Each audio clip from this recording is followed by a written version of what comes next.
चिड़िया चुप जब गई, चिड़िया चुप गई थे पाछे दिन पाछे गए, गुड़ से किया न भेंट, अब पछताए हो क्या जब चिड़िया चुप गई। तो भाई नारद जी ने मुझे जो ज्ञान दिया था वो मैं तेरे को सुना था, लेकिन अब वो समय निकल गया, अब उसका कोई लाभ नहीं है।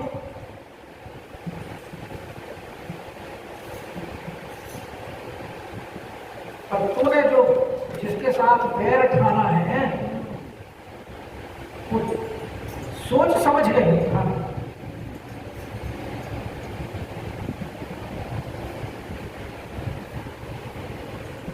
तो रावण बोला भाई तूने अगर उपदेश देना है तो तू जाके सो जा, मैंने तुझे उपदेश के लिए थोड़ी जगाया है। अगर तुमने मेरी बात मान, भाई तो वो होता है अगर भाई गलती से अगर कोई गलत रास्ता पकड़ ले तो उसका साथ ले, और तू यहां ज्ञान बखार रहा है।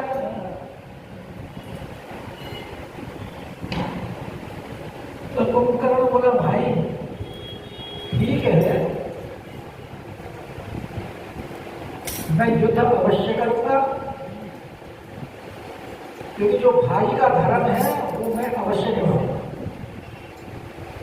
तुम मेरे बड़े भाई हो, मैं आपका छोटा भाई हूं, तो छोटे भाई का कर्तव्य होता है बड़े भाई की आज्ञा का पालन। और नारद से मैं सुन चुका हूं कि भगवान ने हमारे वध के लिए अवतार लिया है, तो हमारी तुम्हारी ये अंतिम भेंट है, इसके बाद में हम नहीं मिलेंगे। इसलिए भाई कि अब भरी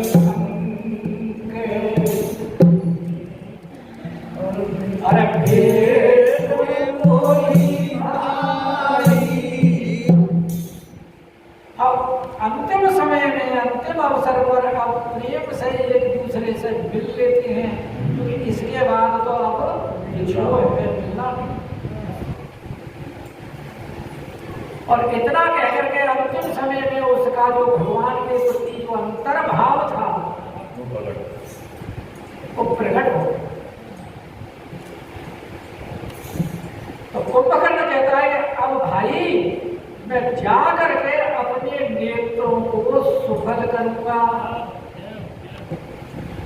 लोचन सुफल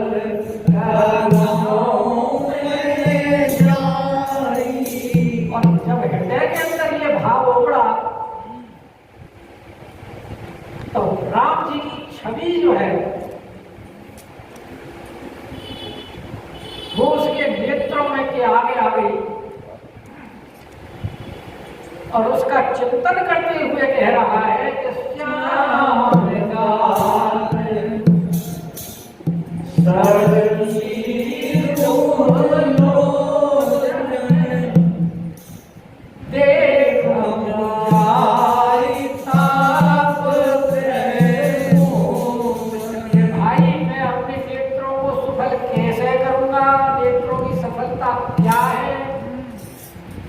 जब मैं भगवान के दर्शन करूंगा,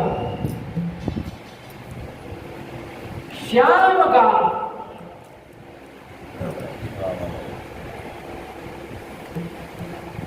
विभीषण ने क्या कहा था भगवान के दर्शन करती है क्या, भोजर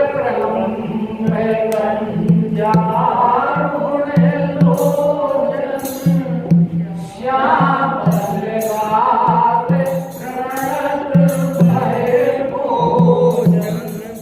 भगवान के स्वरूप का वो भी चिंतन कर रहा है कि भगवान के भुजं प्रलम नेत्र कैसे है, कंजारुणलोचन। और ये कुंभकर्ण क्या कह रहे हैं, सरवीरुहलोचन। दोनों भाई एक तरह से चिंतन कर रहे हैं कि भुज प्रलम कंजारुणलोचन। और यहाँ से क्या कह रहे हैं, श्याम का वो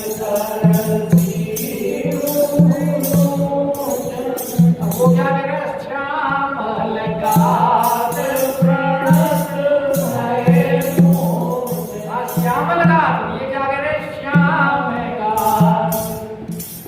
और विभीषण जी क्या कह रहे हैं? प्रणत भय मोचन। जो भगवान के शरणापन्न होता है, भगवान उसके समस्त भय को दूर कर देते हैं।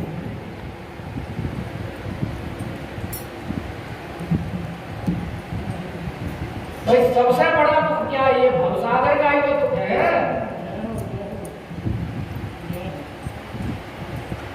और उसको भगवान के दर्शन होने के बाद में वो समाप्त हो जाता, क्योंकि भगवान कहते हैं कि सन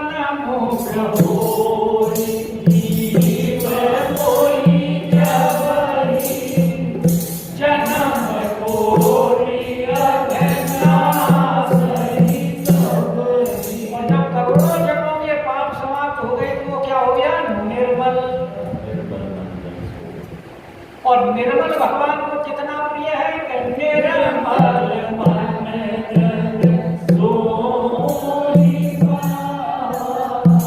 भगवान कहते हैं वो मुझे प्राप्त कर लेता है। और यहाँ कुंभकर्ण भी क्या कह रहा है कि देखम जाय ताप से मोर। तीनों तापों को दूर करने वाले को जा करके मैं देखूंगा।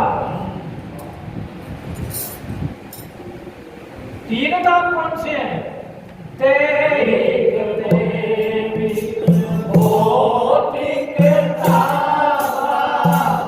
और उत्तरकांड में कहा है कि राम राज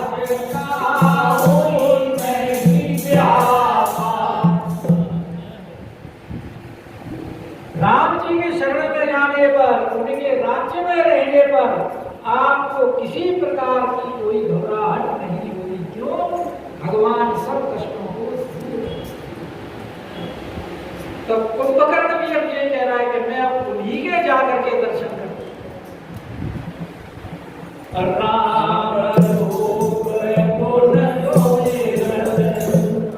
भगवान के रूप का, भगवान के गुणों का स्मरण कर रहा है। तो भगवान के रूप में क्या आता है कि श्याम गात। भगवान का रूप ही तो है सरसी भगवान का रूप तो है, इसी का चिंतन कर रहा है। और गुण त्राप तय मोचन, ये भगवान का गुण है।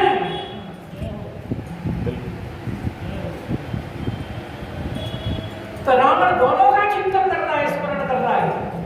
कुंभकर्ण राम रूप में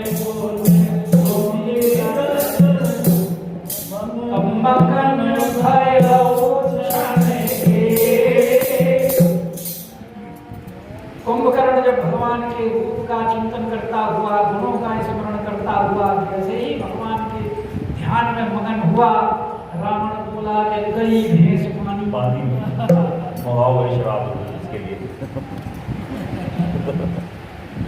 इसे तो ज्ञान उत्पन्न हो गया।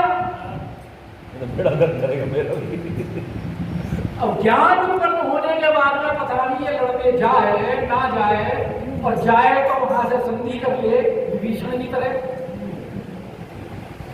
अब इसका तो उपाय करना पड़ेगा। तो रावण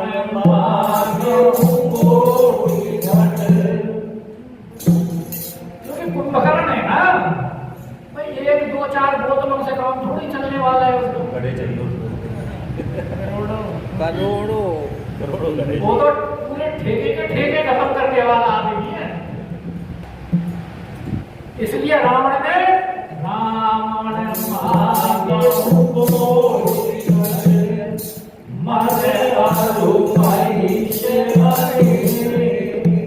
और भाई जब मदिरा पी जाती है तो उसके साथ में कुछ खान पान भी, नमकीन समकीन क्या क्या रखनी है वो लोग ऐसे है उसका नमकीन। तो रावण बोला इसके लिए तो भाई बड़ा इंतजाम करना पड़ेगा। तो करोड़ों घड़े बनाए और अनेकों भैंसे बनाए। और कुंभकर्ण तो उठते ही भूख लगती थी उसको।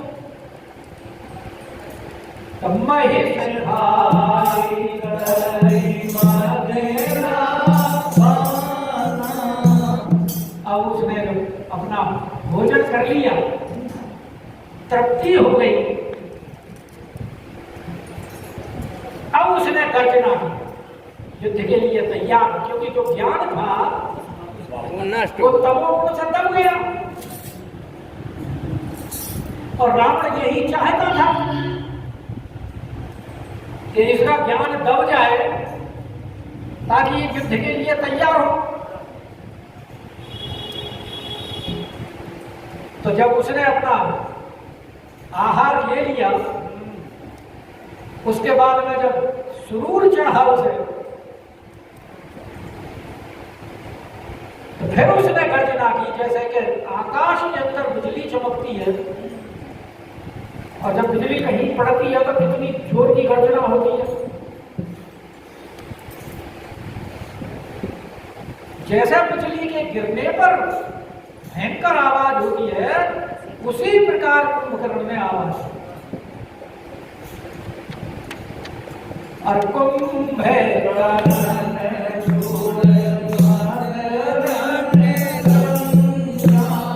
अब उसके ऊपर युद्ध का रंग चढ़ गया।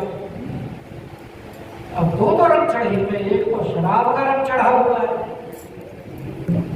और एक युद्ध का मनोभाव भी चढ़ा हुआ है। तो दुर्ग को किले से निकल करके चला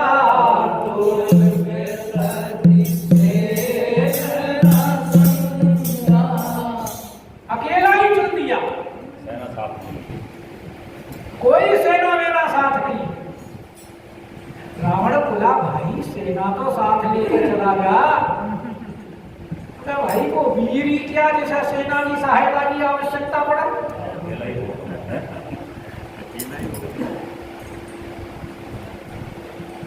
और विभीषण बताता है ये बात कि कुंभकर्ण जब युद्ध में उतरता था कितनी बार तो उसने इंद्र को पराजित किया।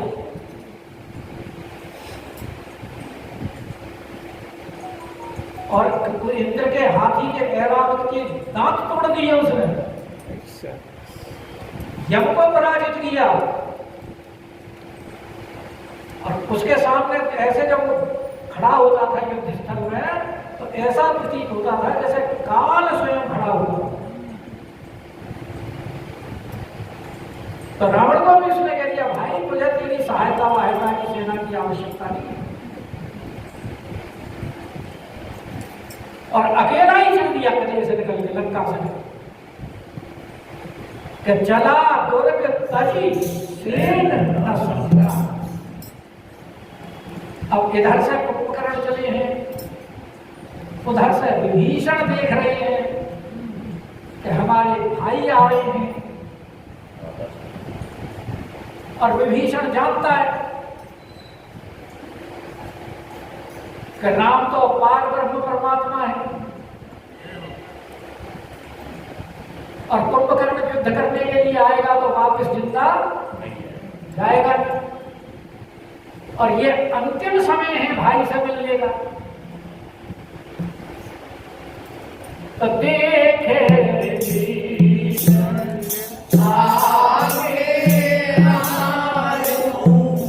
कुंभकर्ण को देख करके विभीषण स्वयं उसके सामने खड़े। एक बात, एक भाव और भी है। विभीषण ने सोचा कि जब मैं लंका से चला था तो सबसे मेरी मुलाकात हो गई थी, लेकिन कुंभकर्ण उस समय सोया हुआ था। और उस समय रावण भी रोए हैं और विभीषण भी रोए हैं। जिस समय चले हैं, आज दिखा रहे थे टीवी में भी ऐसा कि दोनों भाई रोए हैं जब ये वहाँ से लंका से निकले हैं। कौन निकले? विभीषण जी। विभीषण को लात मार के निकाला है, लेकिन लास्ट में दोनों रो रहे थे। सीरियल की बात है। सीरियल में तो कई किताबों में निश्चय कर देते हैं। अगर ऐसी बात होती तो रावण तो उसको रख लेता, क्यों नहीं रखा भाई, जाने क्यों दिया वो? और बल्कि उसको तो गाली दी कि 60 दिन जाई कहो नीति, 60 उनको जाकर के नीति बता। ममपुर बस तप सिंध बहु प्रीति, रहता मेरे घर राज में, खाता मेरा है और गुण उसके करता है, शत्रुओं का करता है।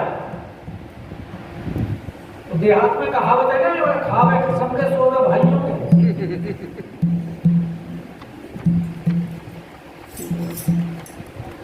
तो अगर वो रोया होता तो फिर रख लेता, लेकिन विभीषण जब यहाँ मिलने के लिए इसलिए आया है कि उसने विचार किया कि कुंभकर्ण से रावण ने मेरी बुराई की हो और मेरे लिए उसने बहुत कुछ कहा होगा, क्लैरिफिकेशन दे रहा है, तो मुझे अपना पक्ष वक्तव्य स्पष्ट करना है उसके सामने कि मैं किन परिस्थितियों में वहां से आया हूं। रावण ने तो मुझे कुल कलंक बताया होगा कि जाकर के दुश्मनों से मिल गया, और अगर मैं नहीं बताऊंगा तो मरते समय मेरे प्रति इसका भाव दूषित रहेगा, और जब तक हृदय स्वच्छ नहीं हो तब तक उसे परम गति प्राप्त नहीं होगी, इसलिए इसको मुक्ति नहीं मिलेगी। तो अपने प्रति इसका हृदय स्वच्छ करना आवश्यक है। इसलिए देख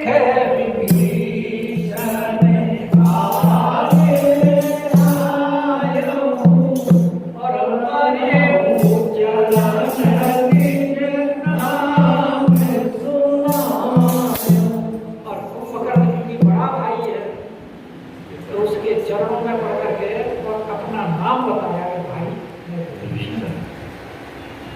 नाम बताने की क्या आवश्यकता हुई? क्योंकि नशे में है, और नशा वाला व्यक्ति पहचाने ना पहचाने कोई भरोसा नहीं। और वैसे भी एक परंपरा है, परशुराम जी जब गए थे वहां धनुष टूटने पर,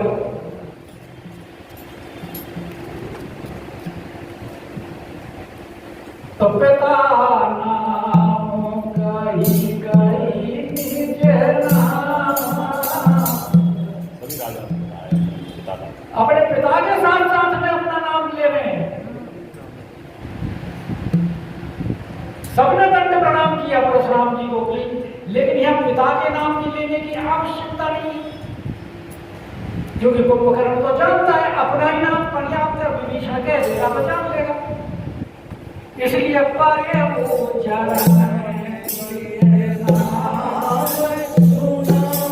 भाई निषाद राज से जब भेंट हुई है तो वहां भी निषाद राज ने अपना ही तो नाम बताया है भरत जी को, और राम जी को तो नाम बताने की भी जरूरत नहीं पड़ी, सीधा ही जाकर के भेंट से वो सखा थे, वो सखा थे ना। तो जहां जैसा अवसर होता है वहां वैसा कार्य किया,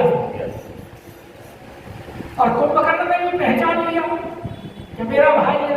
तो अनुजय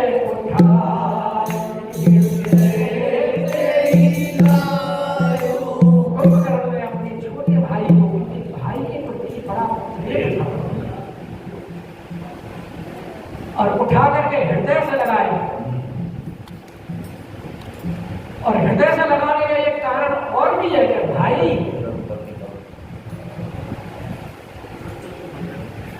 मुझे तेरी ये बात बहुत अच्छी लगी कि तूने राघवेंद्र सरकार की शरण ली, रघुपति भगत कि तू भगवान का भक्त है, इसलिए मुझे अच्छा लगा। और जो भगवान के भक्त होते हैं वो सबको ही अच्छे,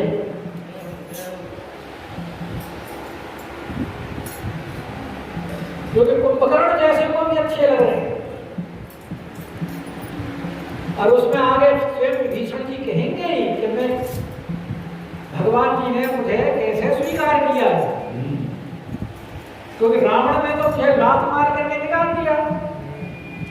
कि तात लात रावण मोहि मारा। रावण ने तो मुझे लात मार के निकाला। क्यों निकाला? क्योंकि मैंने उससे परम हित की बात की।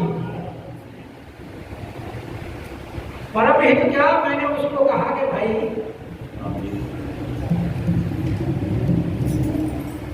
देखो, अच्छाई बुराई आती जाती रहती है, होती है सबसे, लेकिन समझदार वो है तो अपनी भूल सुधार ले। और तुमने जानकी जी का जो अपहरण किया है वो जगत माता है और राम जगत पिता है, तो उनसे बैर बांधने में कल्याण नहीं है, उनका तो भजन करने। राम भजे नाथ तुम्हारा। तो ये मैंने उसे परम मंत्र दिया था, देखते हैं तेरे परम हित मंत्र विचारा। लेकिन उसने क्या किया? लात मार करके जब मुझे निकाला तो के ही रघुपति मैया। उसने जो मेरा अपमान किया वो अपमान मेरे से बर्दाश्त नहीं, इसीलिए मैं यहाँ चला आया। हालांकि जब विभीषण वहां से आए लात मारने के बाद में, तो वो अपनी माता के पास गए और कुबेर के पास भी गए, दोनों से मिलकर के आए। और माता से कैकसी से कहा है उन्होंने कि भाई ने मुझे लात मारा है, मुझे हृदय में बहुत चोट है। जब कैकसी ने समझाया, गीतावली में आती है, गीतावली में पद पढ़ेंगे तो वहां आता है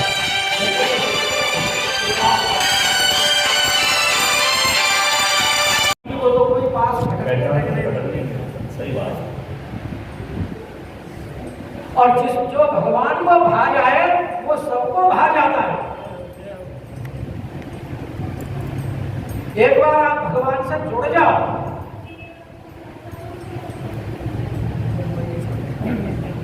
और भगवान को अगर आप पसंद आ गए तो संसार में कोई ऐसा नहीं है जो आपको पसंद नहीं करेगा। तभी तो रोज प्रार्थना करते हैं आपसे, शरणागत राम जी से। तो यही बात भीषण जी करें कि देख प्रभु के मन भायो। तो कुंभकर्ण जी कह रहे हैं कि सुन सुत भायो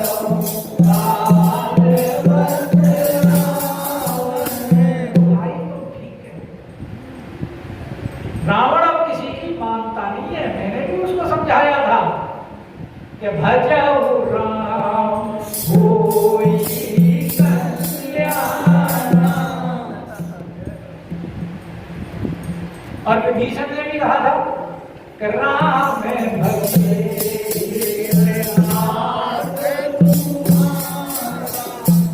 लेकिन वो नहीं मान रहा कि राम सत्य संकल्प प्रभु सभाकाल बस जो। विभीषण भी कह रहा है कि तेरी सभा काल बस है। और मंदोदरी ने भी कहा कि पति जो है वो काल के बस में हो गए। और पुत्र ने भी यही कहा था प्रहस्त ने कि तुम्हारी सभा जो है वो ठीक मंत्र ना नहीं दे रही, क्योंकि काल के वशीभूत है।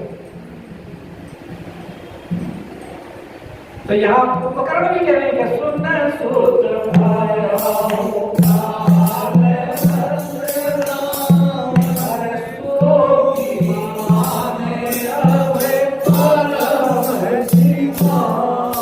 भाई वो अब परम सिखावन नहीं मानेगा।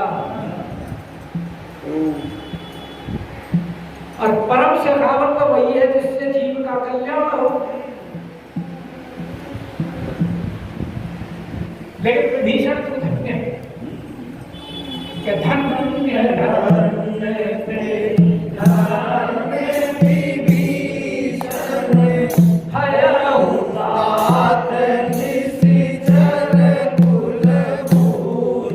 हमारे निश्चर कुल का भूषण हुआ। धन्य है, धन्य है। कुल धन्य जगत पूज्य गोपी श्री रघुवीर परायण दीनर उपजई। तो धन्यता तो कोई है, तो हमारे कुल में भगवान का भक्त पैदा हो गया, इसलिए तुमने निश्चर कुल को धन्य। वैसे निश्चर कुल तो नहीं है तो लेकिन आचरण के ये आचरण भवानी माँ नहीं, मातु पिता नहीं देवा, साधुन सन करवा नहीं देवा, जिनके ये आचरण भवानी एक नर सकल आचरण जानी। तो इसलिए कह रहा है कि तू 3 बार धन्य धन्य का।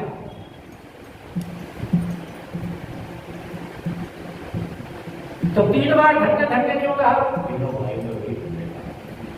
क्योंकि तेरा तू धन्य इसलिए है कि तूने तीनों लोगों को पवित्र कर दिया। भूलोक, स्वर्गलोक और पाताल लोक, और तीनों कुलों को पवित्र कर दिया। और हम तीनों भाइयों में से रावण और कुंभकर्ण सबसे छोटा तू है, तुमने हम तीनों भाइयों में से तू ही एक धन्य निकल गया। और भी कई भाव लोग बताते हैं कि 3 बार धन्य क्यों रहा है कि धन्य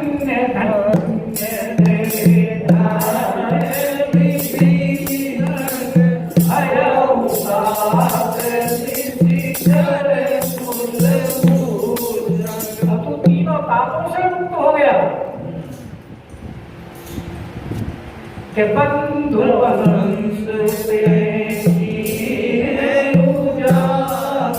हमारे वंश को दिव्यमान उजागर कर दिया। कैसे? इसलिए अब मैं तेरे को उपदेश दे रहा हूं कि तू जिनकी शरण में आया है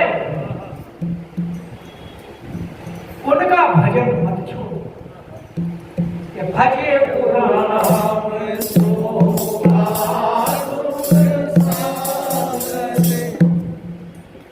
कभी ये सोच ले कि इन्होंने मेरे को लंका का राजा तो बना ही दिया, अब मैं इनका भजन ना करूं। तो भाई अगर तुमने कुछ प्राप्त करने के बाद में और फिर अगर छोड़ दिया तो आए जैसे आया है जाति में भी देर नहीं लगती है। इसलिए संसार के ठाट बाट में फंस करके और भगवान को नहीं भूलना चाहिए। यही उपकरण कह रहा है कि भजे